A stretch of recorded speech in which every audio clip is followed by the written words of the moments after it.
സ്വാഗതം ഇൻസൈറ്റിലേക്ക്. ഇൻസൈറ്റിൽ നമ്മൾ ഇന്ന് തമിഴ്നാട് രാഷ്ട്രീയമാണ് സംസാരിക്കുന്നത്. തമിഴ്നാട്ടിൽ നിന്ന് കഴിഞ്ഞ 2 ദിവസം മുമ്പ് വലിയൊരു ദുരന്ത വാർത്ത നമ്മുടെ മുമ്പിലേക്ക് വന്നു. 41 ജീവനുകൾ, 10 കുഞ്ഞുങ്ങളടക്കം 41 ജീവനുകൾ. നടൻ വിജയുടെ ടിവിക്ക്, ആ പാർട്ടിയുടെ ഒരു പരിപാടിക്കിടെ തിക്കിലും തിരക്കിലും 41 ജീവനാണ് നഷ്ടപ്പെട്ടത്. ടിവിക്ക്, തമിഴക വെട്രി കഴകം, നടൻ വിജയുടെ നേതൃത്വത്തിലുള്ള ആ പാർട്ടി,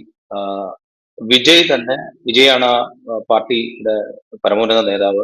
അദ്ദേഹം ഒരു സംസ്ഥാന പര്യടനം പ്രഖ്യാപിച്ചിരുന്നു. അതിന്റെ 3-ാം ഘട്ടത്തിൽ കരൂരിൽ വെച്ചാണ് ഈ വലിയ ദുരന്തമുണ്ടായത്. തമിഴക വെട്രി കഴകം 1967ലെയും 77ലെയും പോലെ ആദ്യമായി രൂപീകരിക്കുന്ന പാർട്ടി തന്നെ അധികാരത്തിലേക്ക് വരുന്ന ചരിത്രം ആവർത്തിക്കും എന്നൊക്കെ പ്രഖ്യാപിച്ചുകൊണ്ടാണ് വിജയ് ഈ പര്യടനം ആരംഭിച്ചത്. ഇപ്പോ ഈ വലിയ ദുരന്തമുണ്ടായതിന് പിറകെ തമിഴ്നാട് രാഷ്ട്രീയം എങ്ങനെയാണ് സഞ്ചരിക്കുന്നത് എന്നാണ് നമ്മൾ സംസാരിക്കുന്നത്. നമുക്കൊപ്പം ഉള്ളത് മുതിർന്ന മാധ്യമപ്രവർത്തകനായ അരുൺ റാമാണ്. ടൈംസ് ഓഫ് ഇന്ത്യയുടെ ചെന്നൈയിലെ റെസിഡന്റ് എഡിറ്ററാണ് അദ്ദേഹം. സ്വാഗതം ഇൻസൈറ്റിലേക്ക്. നമുക്ക് ഈ ദുരന്തത്തിന്റെ പശ്ചാത്തലത്തിൽ തന്നെ സംസാരിച്ചു തുടങ്ങാം. ഈ സംസ്ഥാന പര്യടനം ആരംഭിക്കുമ്പോൾ വലിയ ഹൈപ്പ് ഉണ്ടായിരുന്നു വിജയ്ക്ക്. വലിയ ഗാദറിംഗ്, വിജയെ കാണാൻ കാത്തു നിൽക്കുന്ന കാഴ്ച നമ്മൾ കണ്ടു. അതൊരു പക്ഷെ നടൻ എന്ന നിലയിൽ കാണാൻ കാത്തിരിക്കുന്നത് കൂടിയാകാം, എങ്കിൽ പോലും അതൊരു ഹൈപ്പ് ഉണ്ടാക്കിയിരുന്നു. പക്ഷെ ഈ കരൂർ ഇൻസിഡന്റോടുകൂടി അത് ഒരു വലിയ തിരിച്ചടിയിലേക്ക് പോയത്. തമിഴ്നാട് രാഷ്ട്രീയത്തിൽ ഇപ്പോൾ ഒരുപക്ഷെ ഏറ്റവും കൂടുതൽ ഒരു വലിയൊരു ക്രൗഡ് പുള്ളർ വിജയ് തന്നെയാണ് എന്നതിൽ യാതൊരു സംശയമില്ല. അതിപ്പോൾ രാജീവ് പറഞ്ഞതുപോലെ അതൊരു സിനിമ താരത്തെ കാണാൻ കൂടുന്ന ക്രൗഡാണോ, അതല്ല ഒരു പൊളിറ്റിക്കൽ പ്രോമിസിനെ കാണാൻ വരുന്ന ആളുകളാണോ എന്നുള്ളത് ഇനിയും ക്ലിയർ അല്ല. എന്തായാലും അദ്ദേഹത്തിന്റെ പൊതു സമ്മേളനങ്ങളിൽ തടിച്ചുകൂടുന്ന ആളുകളുടെ എണ്ണം വെച്ച് നോക്കുകയാണെങ്കിൽ ഒരുപക്ഷെ സ്റ്റാലിനോടൊപ്പം തന്നെ, എടപ്പാടി പളനിസ്വാമിയോടൊപ്പം തന്നെ തൊട്ടുരുമി നിൽക്കാൻ കഴിയുന്ന രീതിയിലുള്ള ഒരു സ്റ്റേച്ചറിലേക്ക് വിജയ് വളർന്നിരിക്കുന്നു എന്നുള്ളതാണ്. എന്നാൽ ഒപ്പം ഇപ്പോൾ കരൂരിൽ നടന്ന ഈ ദുരന്തം കാണിക്കുന്നത് വിജയുടെ രാഷ്ട്രീയ അപക്വതയും കൂടെയാണെന്ന് എനിക്ക് തോന്നുന്നു.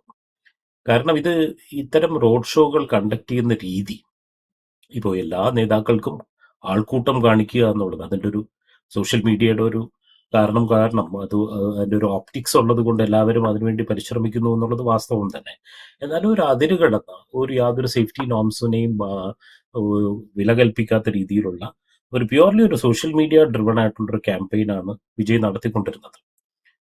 അപ്പോൾ ഈ വിഷ്വൽസിന് വേണ്ടിയിട്ട് ഒരു ഉദാഹരണം പറഞ്ഞാൽ, അദ്ദേഹം 6, 7, 8 മണിക്കൂർ വരെ ആളുകൾ ഇങ്ങനെ കാത്തു നിൽക്കുകയാണ്. അപ്പോൾ ജനം ഇങ്ങനെ തിങ്ങി നിന്നതിന് ശേഷം മാത്രം, അത് മണിക്കൂറുകളോളം വെള്ളമില്ലാതെ ആഹാരമില്ലാതെ ആളുകൾ നിന്നതിന് ശേഷം അദ്ദേഹം വളരെ നാടകീയമായ രീതിയിൽ അദ്ദേഹത്തിന്റെ ക്യാമ്പയിൻ വീക്കിൽ ഇങ്ങനെ ആൾക്കൂട്ടത്തിലേക്ക് നുഴഞ്ഞു കയറുകയാണ്. അതിനൊരു ബാരിക്കേഡോ ഒന്നും തന്നെ ഇല്ല. അപ്പൊ അത് തന്നെ ഒരു ഇൻവിറ്റേഷൻ ടു ഡിസാസ്റ്റർ ആണ്. അത് മാത്രമല്ല, അദ്ദേഹത്തിന്റെ ആ വെഹിക്കിളിന് അകത്തിരുന്നു കൊണ്ട് ഒരു സ്പോട്ട് ലൈറ്റ് ഓഫ് ചെയ്യുകയും ഓൺ ചെയ്യുകയും അങ്ങനെയൊക്കെ ചെയ്യുന്നു. അപ്പൊ ഈ ആരവം ഉണ്ടാക്കുക, ആരാധകരുടെ ഒരു ആരവം, അത് രസിച്ചുകൊണ്ട് അതിനെങ്ങനെ ഒരു വിഷ്വലി മൾട്ടിപ്ലൈ ചെയ്യുന്ന ഒരു രീതിയിലേക്ക്, അത് ഇതുവരെ ഒരു വിജയം തന്നെ ആയിരുന്നു. പക്ഷെ അതൊരു ദുരന്തത്തിൽ കലാശിച്ചപ്പോഴാണ് അതിന്റെ ഒരു സീരിയസ്നെസ് ഇപ്പൊ എല്ലാവരും മനസ്സിലാക്കി തുടങ്ങിയിരിക്കുന്നത്. ഒരു വശത്ത് വിജയ് ഈ പറയുന്ന ആരാധകരെ അണികളാക്കി മാറ്റാൻ കഴിയുമോ എന്നതും പിന്നീട് അതിനെ വോട്ടുകളാക്കി മാറ്റാൻ കഴിയുമോ എന്ന ചോദ്യങ്ങളായി തന്നെ നിൽക്കുന്നു. എന്നാൽ ഈ പറഞ്ഞതുപോലെ ഒരു പക്വത കാണിക്കാനുള്ള ഒരു രാഷ്ട്രീയ പക്വത അദ്ദേഹത്തിന് കൈവന്നിട്ടില്ല എന്നെനിക്ക് തോന്നുന്നു. ഇതിന് രണ്ടാമത് കാരണം, ഇപ്പോൾ ഇത്തരത്തിലുള്ളൊരു ദുരന്തം ഇത് ഏത് പാർട്ടി നേതാവിനും ഏത് പാർട്ടിക്കും സംഭവിക്കാമെന്നുള്ളത്. കാരണം ഇന്ത്യ പോലുള്ള രാജ്യത്ത് നമ്മൾ ശാസ്ത്രീയമായിട്ടുള്ള ഒരു ക്രൗഡ് മാനേജ്മെന്റിന് നമ്മൾ ഒരിക്കലും വില കൽപ്പിച്ചിട്ടില്ല എന്നതുകൊണ്ട് തന്നെ ഇത് എവിടെയും ആർക്കും സംഭവിച്ചിരിക്കാം. എന്നാൽ ഇത് സംഭവിച്ചു കഴിഞ്ഞതിന് ശേഷം അദ്ദേഹത്തിന്റെ റിയാക്ഷൻ ആയിരുന്നു. ഇപ്പോൾ ചീഫ് മിനിസ്റ്റർ അന്ന് രാത്രി തന്നെ സ്റ്റാലിൻ കരൂരിൽ പോയി അന്ന് രാത്രി മുഴുവൻ പുലരും വരെ അവിടെ നിന്ന് ആ ഫാമിലീസിനെ കൺസോൾ ചെയ്യുന്ന ഒരു സംഭവമായിരുന്നു. അതുപോലെ തന്നെ രാവിലെ എടപ്പാടി പളനിസ്വാമി, AIADMKയുടെ ജനറൽ സെക്രട്ടറി എടപ്പാടി പളനിസ്വാമി അവിടെ സന്ദർശിച്ച് കുടുംബങ്ങളെ ആശ്വസിപ്പിക്കുകയുണ്ടായി. ഇതൊക്കെ കഴിഞ്ഞിട്ടും 2 ദിവസം കഴിഞ്ഞിട്ട് വിജയ് ഇപ്പോഴും ഒളിവിലാണ്. അപ്പോൾ ഇത്തരത്തിലൊരു വലിയൊരു ജനക്കൂട്ടം ഉണ്ടാക്കിയെടുക്കാൻ കഴിഞ്ഞ, അല്ലെങ്കിൽ ഒരു വലിയൊരു പ്രതീക്ഷയാണെന്ന് പലരും കരുതിയിരുന്ന ഒരു രാഷ്ട്രീയ പ്രതീക്ഷ സ്വയം ഇങ്ങനൊരു ക്രൈസിസ് വരുമ്പോൾ ഓടിയൊളിക്കുക എന്നുള്ളൊരു രീതിയിലേക്ക് മാറിയത്, അത് കാണിക്കുന്നത് അദ്ദേഹത്തിന്റെ രാഷ്ട്രീയ അപക്വത തന്നെയാണ് എന്ന് എനിക്ക് തോന്നുന്നു. റൈറ്റ്. അത് പറയുമ്പോ ഇപ്പൊ ഈ ഇൻസിഡന്റ് ഉണ്ടായതിന്റെ തൊട്ട് പുറകെ ആ സ്ഥലം വിട്ടുപോയി, പിന്നീട് അങ്ങോട്ട് വന്നില്ല, ഈ ആക്ഷേപം അവിടെ നിൽക്കുന്നുണ്ട്. അതൊരു ഒരു പൊളിറ്റിക്കൽ മാനേജ്മെന്റിന്റെ പരാജയമാണ് എന്ന് നമുക്ക് പറയാം. എനിക്ക് തോന്നുന്നു ഈ വിജയ് കഴിഞ്ഞാൽ ആ പാർട്ടിയിൽ പ്രായോഗിക രാഷ്ട്രീയത്തിൽ പയറ്റിത്തെളിഞ്ഞ ആളുകളുടെ എണ്ണം വളരെ കുറവാണ് എന്ന് തോന്നുന്നു. അതുകൊണ്ടായിരിക്കുമോ സത്യത്തിൽ ഇത് സംഭവിച്ചത്? ഇതിന്റെ ഒരു മാനേജ്മെന്റ് രീതി പോലും പാളിപ്പോയത് ഒരുപക്ഷെ ഈ പ്രായോഗിക തലത്തിൽ ഈ പണിയെടുത്ത് ശീലമുള്ള ആളുകളില്ലാത്തതിന്റെ കുഴപ്പം കൊണ്ടാണ്. അതിപ്പോ വിജയ്ക്കും അങ്ങനെയുള്ള ഒരു പ്രാക്ടിക്കൽ നോളജോ ഇതോ ഇല്ലല്ലോ, എക്സ്പീരിയൻസ് ഇല്ലല്ലോ, ആർക്കും തന്നെ ഇല്ല. അതിലൊരു രാഷ്ട്രീയക്കാരൻ എന്ന് നമുക്ക് പറയാൻ കഴിയുന്നത് ഇപ്പോഴെന്നല്ല, പണ്ടങ്ങാണ്ട് രാഷ്ട്രീയത്തിലുണ്ടായിരുന്ന ബുസ്സി ആനന്ദാണ്. അദ്ദേഹം കോൺഗ്രസിന്റെ ഒരു സ്ഥാനാർത്ഥിയായിരുന്നു പോണ്ടിച്ചേരിയിൽ. അതിലുപരിയായിട്ട് ആരും തന്നെ ഇല്ല. ഈ പറഞ്ഞ സത്യമാണ്, രാജീവ് പറഞ്ഞതുപോലെ ഇതിപ്പോ ഒരു രാഷ്ട്രീയ, എല്ലാം ഒരു പൊളിറ്റിക്കൽ നോവിസസിന്റെ ഒരു കൂട്ടം, ഒരു മോട്ട്ലി ക്രൗഡ് ഓഫ് പൊളിറ്റിക്കൽ നോവിസസ് ആണ് TVK. ഒന്ന് പരിശോധിച്ചാൽ ഇപ്പോൾ വിജയകാന്ത് പാർട്ടി ഉണ്ടാക്കി. വിജയകാന്ത് വളരെ തന്ത്രപൂർവ്വം അദ്ദേഹം പണ്ഡിറ്റ് രാമചന്ദ്രൻ പോലെയുള്ള ആളുകളെ കൂടെ നിർത്തി.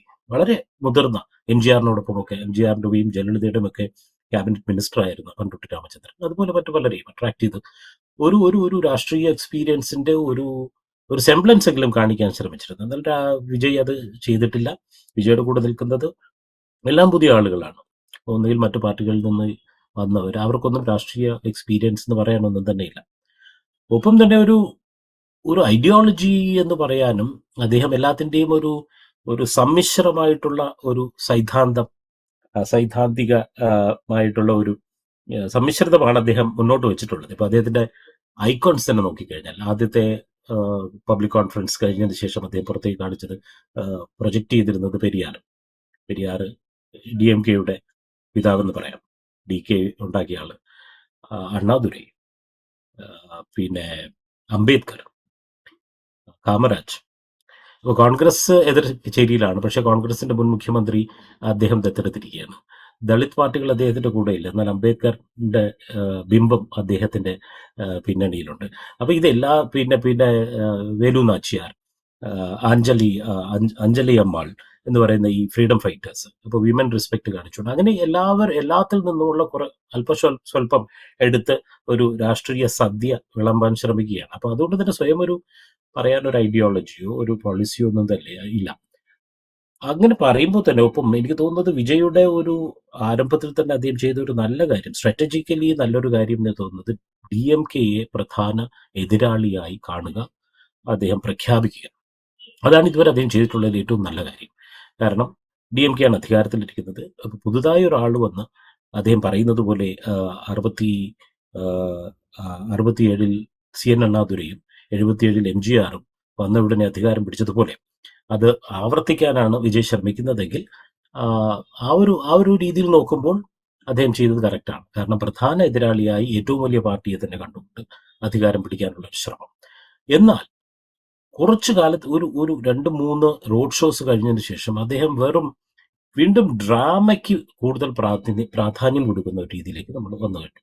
അതായത് സ്റ്റാലിനെ, DMK-യും DMK-യുടെ പോളിസിയും ഗവൺമെന്റുകളെയും അറ്റാക്ക് ചെയ്യണം, അതാണ് അദ്ദേഹം ചെയ്യേണ്ടത്. അത് ചെയ്യുമ്പോൾ തന്നെ ഒരു തരം താണ രീതിയിലുള്ള ഒരു തമാശകൾ, ഇപ്പോൾ സ്റ്റാലിനെ അങ്കിൾ എന്ന് വിളിക്കുക, അപ്പോൾ ആളുകൾ കൈയടിക്കും ഇതൊക്കെ. പക്ഷെ അത് ഒരു ആവർത്തന വിരസമായി കഴിഞ്ഞു. അപ്പോൾ അദ്ദേഹത്തിന് ഈ ഒരു ഫിലിം സ്റ്റാർ എങ്ങനെ ഷൈൻ ചെയ്യണം എന്നുള്ളത് നന്നായി അറിയാം. അപ്പോൾ ഫിലിം സ്റ്റാർ ആയതുകൊണ്ട് തന്നെ ആളുകൾ കൈയടിക്കുകയും ചിരിക്കുകയും ആർപ്പുവിളിക്കുകയും ഒക്കെ ചെയ്യുന്നുണ്ട്. അപ്പോൾ അത് മാത്രം ലക്ഷ്യപ്പെടുത്തിയിട്ട് ഒരു ഒട്ടും സെറിബ്രൽ അല്ലാതെ, അല്ലെങ്കിൽ ഒരു പൊളിറ്റിക്കൽ മെച്ചോറിറ്റി ഇല്ലാത്ത രീതിയിലേക്കുള്ള സംസാരം അതിലേക്ക് പോയി. അപ്പോൾ ഇത് കാണിക്കുന്നത് അദ്ദേഹത്തിന്റെ ഡ്രമാറ്റിക്സ് കൈയടിക്കാനും ആഘോഷിക്കാനും ഒരുപാട് ആളുകളുണ്ട് എന്നതിൽ യാതൊരു സംശയമില്ല എന്നിരിക്കെ തന്നെ അദ്ദേഹത്തിന്റെ രാഷ്ട്രീയവും അദ്ദേഹത്തിന്റെ സിദ്ധാന്തങ്ങളും അദ്ദേഹത്തിന്റെ പോളിസികളും എന്താണെന്ന് ഇതുവരെ ജനങ്ങളിൽ എത്തിക്കാൻ അദ്ദേഹത്തിന് കഴിഞ്ഞിട്ടില്ല. അതുപോലെ തന്നെ ഈ ഒരു ഓപ്റ്റിക്സിലും ഹൈ ഡെസിബലിലും മാത്രം ഫോക്കസ് ചെയ്യുന്നത് കൊണ്ട് മാത്രം ആയിരിക്കാം ഒരുപക്ഷെ അദ്ദേഹത്തിന് ഈ ആരാധകരെ അണികളാക്കി മാറ്റാൻ കഴിയാത്തതും. അങ്ങനെ ഒരു അൺറൂളി ക്രൗഡാണ് ഈ ഇദ്ദേഹത്തിന്റെ ഇപ്പൊ പൊതുസമ്മേളനങ്ങളിൽ വരുന്നതും എന്ന് എനിക്ക് തോന്നുന്നു. അപ്പോൾ കരൂരിൽ നടന്ന ദുരന്തം അതൊരു വളരെ ട്രാജിക് ആയിട്ടുള്ള ഒരു റിമൈൻഡറാണ് വിജയ്ക്ക് ആ, അദ്ദേഹത്തിന്റെ ചുവട് ഒന്ന് മാറ്റിച്ചവിട്ടാൻ.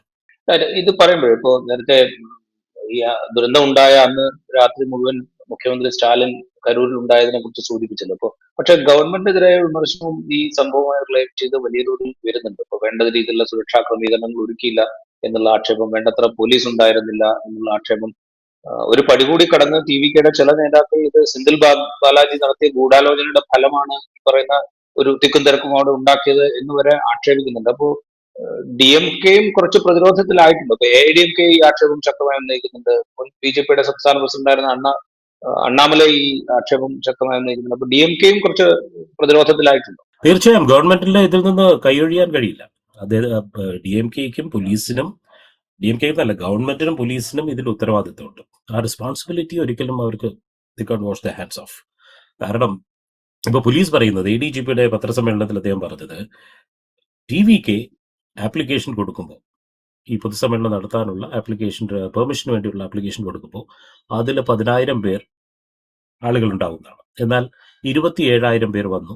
അതുകൊണ്ട് 10,000 പേർക്ക് എന്നുള്ള രീതിയിൽ നമ്മൾ ആ റോഡിന്റെ ഒരു വിസ്തീർണവും നീളവും ഒക്കെ വെച്ച് 500 പോലീസുകാരെ അവിടെ വിന്യസിച്ചിരുന്നു എന്നാണ് പറയുന്നത്.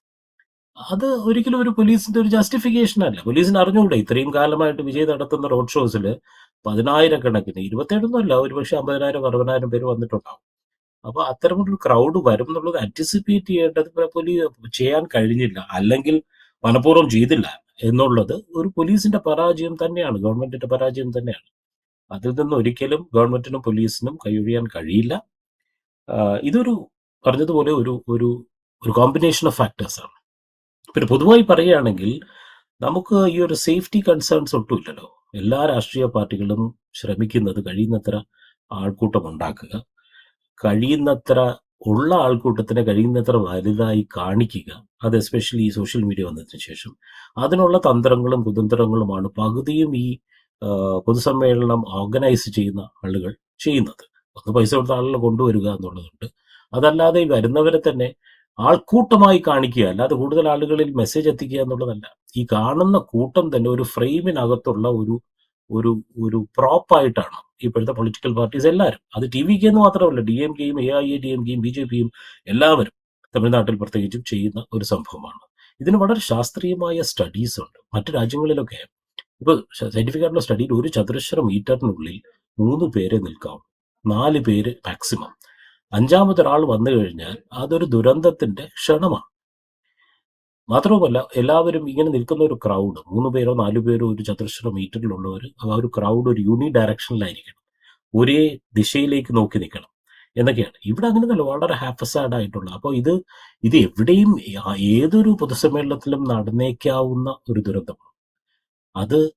അത് രാഷ്ട്രീയമായി ടി വി കെക്കും വിജയ്ക്കും വലിയൊരു പാഠമായി എങ്കിലും, ഒപ്പം തന്നെ ഈ ഗവൺമെന്റിനും ഡി എം കെക്കും ഒക്കെ ഒരു വലിയ പാഠമായെങ്കിലും, ഇതെങ്ങനെ വരാതിരിക്കാൻ ശ്രമിക്കണം എന്നുള്ളത് എല്ലാവരും പരിശോധിക്കേണ്ടതാണ്. ഒപ്പം ഇതിനെ രാഷ്ട്രീയമായി എങ്ങനെ മുതലെടുക്കും എന്നുള്ളത് നമ്മൾ കണ്ടിരിക്കുന്നു, കാത്തിരുന്ന് കാണേണ്ടിയിരിക്കുന്നു. കാരണം ഇപ്പോ ഈ ഇദ്ദേഹത്തിന്റെ വിജയുടെ ഒരു ആബ്സെൻസ്, അത് വളരെയധികം ഡി എം കെ മുതലെടുത്തിട്ടുണ്ട്. പക്ഷെ അദ്ദേഹം ഒരു തിരിച്ചു വന്നിട്ട് ഇതിനെ എങ്ങനെ ഡ്രമാറ്റിക് ആയിട്ട് റിവേഴ്സ് ചെയ്യാൻ കഴിയും എന്നുള്ളത് നോക്കിക്കഴിഞ്ഞാൽ ഒരു പക്ഷേ ഇത് കംപ്ലീറ്റ് ആയിട്ട് ഫ്ലിപ്പ് ചെയ്യാനും വിജയ്ക്ക് കഴിഞ്ഞേക്കാം. അത് നമ്മുടെ ഒരു പ്രഡിക്ഷൻ അതീതമാണ്. ആ സാധ്യത എത്രത്തോളം? അതുകൊണ്ടാണ് ഞാൻ ചോദിച്ചത്. ഇപ്പൊ സെന്തിൽ ബാലാജിയുടെ റോളിനെ കുറിച്ചൊക്കെ ടി വി കെയുടെ നേതാക്കൾ ആക്ഷേപിക്കുമ്പോൾ ഈ ഒരു തിരിച്ചടിയിൽ നിന്ന് തിരിച്ചു വരാനുള്ള ഒരു സാധ്യത വിജയ്ക്ക് എത്രത്തോളമാണ്? ഈ പ്രായോഗിക രാഷ്ട്രീയത്തിൽ വിജയ്ക്കുള്ള പരിചയക്കുറവ് നമ്മൾ സൂചിപ്പിച്ചല്ലോ. അപ്പോ അതുകൂടെ കണക്കിലെടുക്കുമ്പോൾ ഇതിൽ നിന്ന് തിരിച്ചു വരിക എന്ന് പറയുന്നത് വിജയ്ക്ക് അത്ര എളുപ്പമാണ്. അപ്പോൾ ആ സ്റ്റേറ്റ് വൈഡ് ഈ റോഡ് ഷോ ഏതാണ്ട് നിർത്തിയിട്ടുണ്ട് ടി വിക്ക്. ഇപ്പോ 48 മണിക്കൂറുകളായി. ഇത് വളരെ ക്രൂഷ്യൽ ആയിട്ടുള്ള ഒരു സമയമായിരുന്നു. ആ 24 മണിക്കൂറിനകം വിജയ് പുറത്തു വരികയും ആളുകളുമായി സംസാരിക്കുക, അല്ലെങ്കിൽ മാധ്യമങ്ങളോടെങ്കിലും സംസാരിക്കുകയും ചെയ്തിരുന്നെങ്കിൽ ഒരുപാട് ഇതൊന്ന് അദ്ദേഹത്തിന്റെ അഡ്വാൻറ്റേജ് ആക്കി മാറ്റാൻ കഴിയുമായിരുന്നു. 5 മണിക്കൂർ പോയിന്റ് ചെയ്യുന്ന പോയിന്റ് ബിയിലെത്താൻ 5 മണിക്കൂർ എടുത്ത വിജയ് ആ ദുരന്തം നടന്ന ഉടനെ അവിടെ നിന്ന് ഓടി രക്ഷപ്പെടാൻ 5 മിനിറ്റ് പോലും എടുത്തില്ല. തിരിച്ച് എയർപോർട്ടിൽ ചെന്നൈ എയർപോർട്ടിലോ മാധ്യമപ്രവർത്തകരെ അദ്ദേഹം കണ്ടില്ല, സംസാരിച്ചില്ല. വീടിനുള്ളിൽ പോയി ഒളിച്ചിരിക്കുന്നു എന്ന് തന്നെ പറയാം. ഒളിച്ചിരിക്കുന്ന ഒരു നേതാവിനെ ആരാണ് ബഹുമാനിക്കുക? അപ്പോൾ അതിന് തിരിച്ച് ഒരു ഒരു ഒരു ഡാമേജ് കൺട്രോൾ ചെയ്യുന്നത് ബുദ്ധിമുട്ടായിരിക്കും, ആ, ശ്രമകരമായിരിക്കും, ശ്രമസാധ്യവുമാണ്. അദ്ദേഹം അതെങ്ങനെ തിരിച്ചു കൊണ്ടുവരും എന്നുള്ളത് എനിക്കറിയില്ല. പക്ഷേ വളരെ ക്രൂഷ്യലായിട്ടുള്ളൊരു 48-52 മണിക്കൂറാണ് നഷ്ടപ്പെട്ടിരിക്കുന്നത്. അത് ഡി എം കെയുടെ സോഷ്യൽ മീഡിയ എഞ്ചിനീയേഴ്സും വളരെ നന്നായി ഉപയോഗിക്കുന്നുണ്ട് എന്നുള്ളത് വാസ്തവം. ഒപ്പം തന്നെ ഇപ്പോൾ ബുസി ആനന്ദ്, അദ്ദേഹത്തിന്റെ ലെഫ്റ്റനന്റ് ആയിട്ടുള്ള ബുസി ആനന്ദ് ആന്റിസിപ്പേറ്ററി ബെയിലിൽ നിന്ന് മൂവ് ചെയ്തിട്ടുണ്ട്. 2 പേരെ അറസ്റ്റ് ചെയ്തിട്ടുണ്ട്. അപ്പോൾ ഇവർക്ക് ഇനിയിപ്പോൾ ഈ വിക്ടിം കാർഡ് കളിക്കുന്നതിനുള്ള സമയം കഴിഞ്ഞു. അപ്പൊ ആദവ് അർജുൻ തന്നെ ഇന്നലെ രാത്രി ഒരു ട്വീറ്റ് ചെയ്തിട്ട് അത് അദ്ദേഹം തന്നെ ഡിലീറ്റ് ചെയ്യുകയാണ്. ഗവൺമെന്റിനെതിരെ ഒരു റെവല്യൂഷൻ വേണമെന്നൊക്കെ പറഞ്ഞ് അദ്ദേഹം ട്വീറ്റ് ചെയ്തിരുന്നു അർദ്ധരാത്രിയിൽ. അത് ഡിലീറ്റ് ചെയ്തു. അപ്പോൾ ടി വിക്ക് ശരിക്കും ഒരു ഡിഫെൻസീവിലാണ്. ഇപ്പോൾ ഒരു ഒഫൻസിലേക്ക് വരാൻ അവർ കഴിയുന്നില്ല. ഒപ്പം തന്നെ കോടതിയിൽ മൂവ് ചെയ്യാൻ ശ്രമിച്ചിരുന്നു. കൺസ്പിറസി തിയറി, ഈ പറഞ്ഞതുപോലെ സെന്തിൽ ബാലാജിയുടെ പേരൊക്കെ പറഞ്ഞുകൊണ്ടുള്ള ഒരു പെറ്റീഷൻ. പക്ഷെ അത് ഇപ്പോൾ അവധിയാണ്. കോടതി അവധിയായതുകൊണ്ട് വെള്ളിയാഴ്ചയെ അത് വരത്തുള്ളൂ. അപ്പോൾ ഇതെല്ലാം ക്രൂഷ്യലായിട്ട് പൊളിറ്റിക്കലി നോക്കുമ്പോൾ ഇതെല്ലാം വളരെ ക്രൂഷ്യലായിട്ടുള്ള ദിവസങ്ങളാണ്.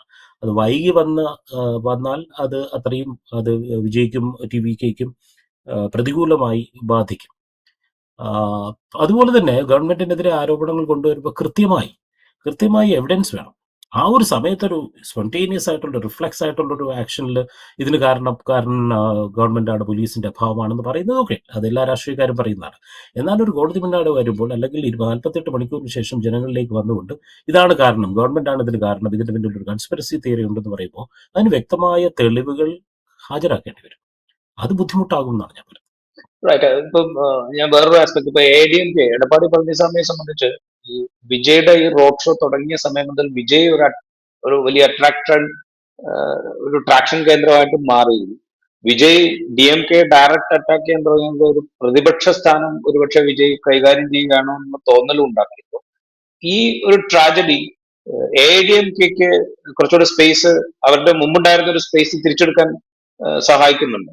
ഇൻഡയറക്റ്റ് ആയിട്ട് ഇപ്പോൾ BJPക്കും AIADMKക്കും ഇതിൽ അല്പം ഗുണമുണ്ടായിരിക്കും. പക്ഷെ അത് എത്രത്തോളം രാഷ്ട്രീയമായ ഒരു അഡ്വാൻറ്റേജായി കൺവേർട്ട് ചെയ്യാൻ കഴിയും എന്നുള്ളത് എനിക്ക് അറിയില്ല. കാരണം വിജയ് ഒരു വലിയൊരു അവകാശപ്പെടുന്ന ടി വിക്ക് അവകാശപ്പെടുന്ന DMK കഴിഞ്ഞാൽ അവരായിരിക്കും ഏറ്റവും കൂടുതൽ വോട്ട് ശതമാനം എന്നാണ് അവരുടെ സർവേകൾ കാണിക്കുന്നത്. അപ്പോൾ ഒരു 2ാം സ്ഥാനം, അതായത് DMK വേഴ്സസ് TVK ആണ് ഈ വരുന്ന ഇലക്ഷൻ എന്ന് കാണിക്കാനുള്ള ഒരു ശ്രമമുണ്ട്. അത് AIADMK പ്രതികൂലമായി ബാധിച്ചിരുന്നു ഇമേജ് വൈസ്. യഥാർത്ഥത്തിൽ ഓൺ ഗ്രൗണ്ട് AIADMKക്ക് വളരെയധികം വോട്ട് ഷെയർ കൂടുതലാണ് TVK-ക്കാട്ടിലും. TVK ഇതുവരെ ടെസ്റ്റ് ചെയ്യപ്പെടാത്ത ഒരു എൻറ്റിറ്റി ആയിരിക്കെ. എന്നാൽ EPS, അതുകൊണ്ട് തന്നെ സ്റ്റാലിനും അത് മനസ്സിലാക്കിയിട്ട് ഇപ്പോൾ കഴിഞ്ഞ ഒരു മാസത്തെ സ്റ്റാലിന്റെ സ്റ്റേറ്റ്മെന്റ്സ് നോക്കിക്കഴിഞ്ഞാൽ ഒരിടത്ത് പോലും വിജയ് എന്നുള്ള ഒരു പേര് അദ്ദേഹം ഉച്ചരിച്ചിട്ടില്ല. അദ്ദേഹത്തിന്റെ മന്ത്രിമാരാണ് എപ്പോഴും വിജയ് അറ്റാക്ക് ചെയ്യുന്നത്. സോ അപ്പോൾ സ്റ്റാലിൻ അവലംബിച്ചിരിക്കുന്ന ഒരു ശൈലി, വിജയ് എന്റെ ജോഡിയല്ല, ഞാനുമായിട്ട് കോമ്പീറ്റ് ചെയ്യാറായിട്ടില്ല. അതുകൊണ്ട് അദ്ദേഹം കൂടുതൽ EPSനെ, എടപ്പാടി പളനിസ്വാമി അറ്റാക്ക് ചെയ്യുമായിരുന്നു. അപ്പോൾ അത് എടപ്പാടി പളനിസ്വാമിക്ക് നല്ലതായി മാറി. അപ്പോൾ സ്റ്റാലിനാണ് ഇവിടെ ഇപ്പോൾ ചൂസ് ചെയ്യുന്നത് ആരാണ് നമ്പർ 1 എൻ്റെ എനിമി എന്നുള്ളത്. അതിനുവേണ്ടിയുള്ള ഒരു രസകരമായ ഒരു കോമ്പറ്റീഷൻ, DMKയുടെ പ്രധാന എതിരാളി ആരാണെന്നുള്ളൊരു കോമ്പറ്റീഷനാണ് ഇവിടെ നടക്കുന്നത്. അത് പരോക്ഷമായി BJPയും AIADMKയും തമ്മിലുമുണ്ട്. ഒപ്പം തന്നെ ADMK BJP സഖ്യവും വിജയും തമ്മിലുമുണ്ട്. ഞാൻ അവസാനം ഒറ്റ കാര്യം കൂടി ചോദിച്ചോട്ടെ. അപ്പം ഈ കരൂർ ദുരന്തം ഉണ്ടാകുന്നതിന് മുമ്പ് അവിടെ നിന്നുള്ള അനാലിസിസിലൊക്കെ കോൺഗ്രസിൽ ചെറിയൊരു താല്പര്യം ഈ വിജയുടെ പാർട്ടിയോടുണ്ട്, DMKയുടെ വളരെ ജൂനിയർ പാർട്ണറായി നിൽക്കുന്നതിനേക്കാൾ ബെറ്റർ അല്ലേ എന്നൊരു ചിന്ത കോൺഗ്രസ് നേതാക്കളിൽ ഉണ്ട് എന്നൊക്കെയുള്ള റിപ്പോർട്ടുകളുണ്ടായിരുന്നു. കരൂർ ദുരന്തം ഉണ്ടായതിനു ശേഷം രാഹുൽ ഗാന്ധി വിജയുമായിട്ട് സംസാരിച്ചു എന്ന റിപ്പോർട്ടുകളും വന്നു.